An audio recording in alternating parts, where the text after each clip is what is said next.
Welcome to Commons West. This is a 5-story apartment building on the western end of the Ithaca Commons.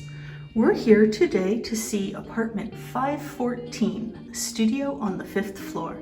Let's head on in. As you enter, the closet is on your left. A nice large closet, plenty of storage space. Heading on into the apartment, we turn right and come to the kitchen. It's a nice corner kitchen with a refrigerator, a microwave, a dishwasher, and an electric oven and range, as well as plenty of cabinets. On into the living area, you'll find 5 pieces of furniture: a bookcase, a desk and desk chair, a full-size bed, and a dresser.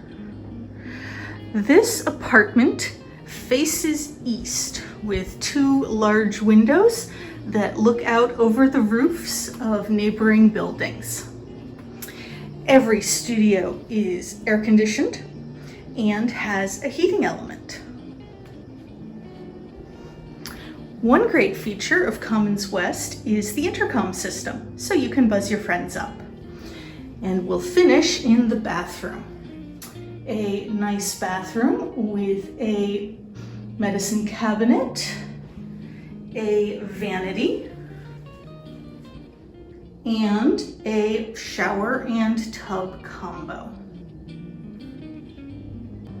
Rent for Commons West apartments includes heat, water, and trash and recycling fees. Electricity is the tenant's responsibility, and high-speed internet is available upon request. Thank you for coming on a tour of Commons West 514. Call us today for availability.